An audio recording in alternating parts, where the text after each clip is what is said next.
Good evening.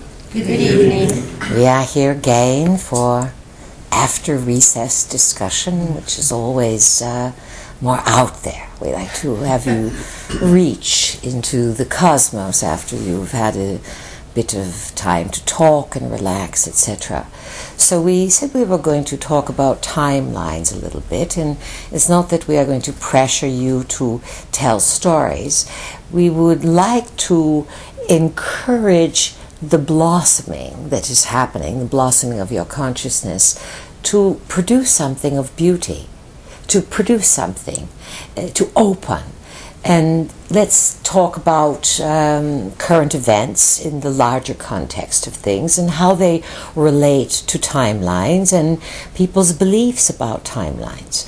Remember, you are living now in the current date of March 20, 2010, yes? Yes. And yet all the events that are transpiring individually, collectively, etc., they're all interwoven to so many other events. And there is a mass production of belief systems in terms of thought forms.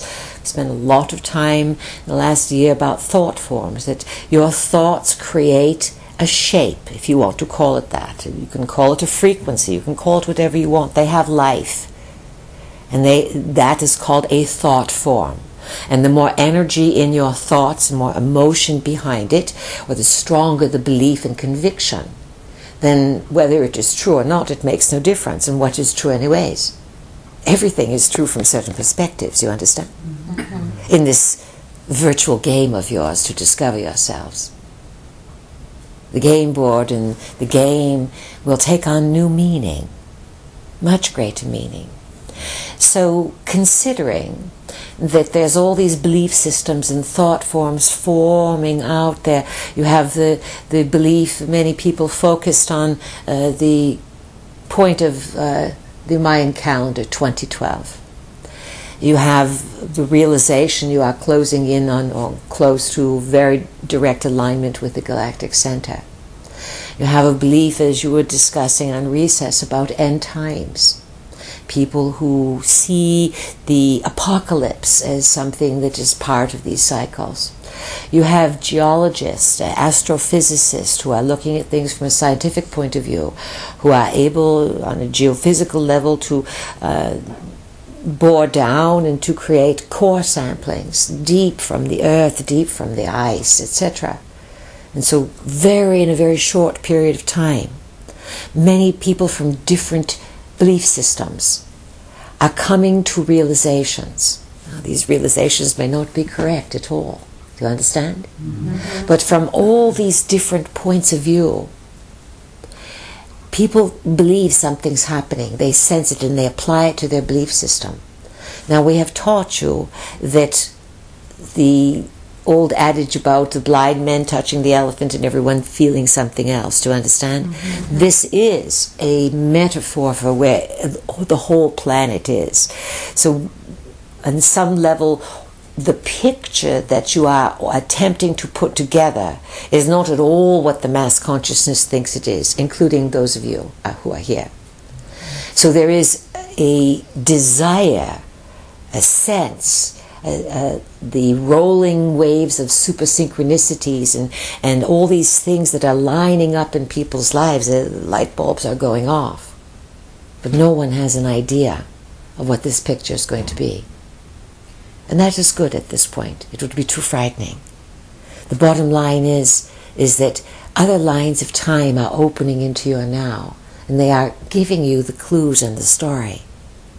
So what's part of the story? What pieces are you putting together from the cosmos? There are sightings, there are occurrences on Earth. Things are quite askew. Our vehicle showed you something about Mr. Mahmoud Ahmadinejad, the president of Iran, being having an engineering degree in tunneling. Yes. Yes. Tunneling. Just so happens that he's in that fortunate part of the world where the tunnel system, the old Atlantean tunnel system, is easily accessed, or more easily accessed. So tell us some ideas. Yes, Karen.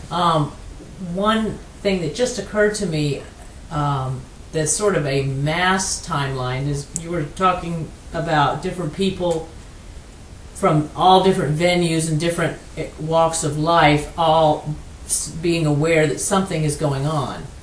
And one of the things I think is a mass timeline is that there, in everybody's soul, there have been other, quote, end times or on big cycles that everybody's collective soul, it also has a memory of some sort of apocalypse. So all those timelines would be feeding into, on a mass level, this timeline. Yes. That would be creating the different images, or say why somebody would be drawn to the apocalypse Christian thing, or somebody would be drawn to the scientific thing. This is a good line of thought. Now let us add something here. Those apocalyptic times, or those timelines that would have experienced some sort of apocalypse, and perhaps it had nothing to do with the date. Do you understand? Mm-hmm. It had to do, let's say, with just energies, things, but there's always signs and symbols. Even primitive times, say 4, 5, 6,000 years ago, in your terms primitive, there were people who understood, and there was great amnesia from what had happened. Again, we've said there's been great series of cataclysmic traumas on the planet. And so that would be stored there. And some of those beings that would be connected to those of you that have, let's say, are working on finding the pieces and putting it together, they could create stress in your life. Those timelines could be pressuring you, as well as the things that are in your current now, not to blow it, because so much is contingent on it. Do you understand? Mm-hmm. So think about that in terms of the things you deal with. What else is this about? Oh, you can trace your bloodline and find patterns in family, but jump into the lines of time and realize that sometimes your shake-up is coming across the lines of time because it's a same shake-up someplace else, but also it's shaking you up so that you wake up. You understand? Mm-hmm. So that you sort of like, all right, I'll get this. What else are some of the clues that are the timelines and how they are affected? Roger, how about some of those cosmic ones, or all the buzz that's going on in space and the projections of this is happening and that's happening? Enlighten us. Well, let me give you a timeline story first. All right. That relates to that. There was a story that I read where operators of a boring machine was down about 10,000 feet. A boring machine. Tunnel boring machine. And the tunnel boring machine ran into another tunnel. And so they backed it up and went into the other tunnel. And the other tunnel was looked like it had been cut by the boring machine they were running. It was about the same diameter. And so they went down the tunnel for a certain distance and discovered a tunneling machine. And it looked about like the tunneling machine they were running, and the tunneling machine they found looked like it was had deteriorated for about 10,000 years. That's a good timeline story. And what are some of the lessons or the teachings of that story? The morals. They look like they probably were the ones on the original timeline. Exactly. They went back. Remember how we said to you, on our early trips to Egypt, you are going to walk over where you've walked before. Or recently we said some of you have visited your own grave sites, etc., etc. So, and that's one story that got out. All right?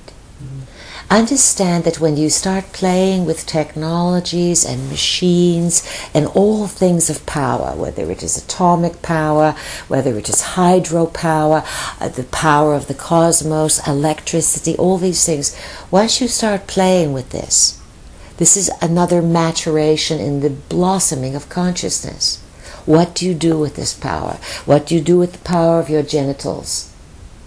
To open yourself up to knowing, to make children, to experience pleasure. What do you do with all these powers? Each of these things are the test.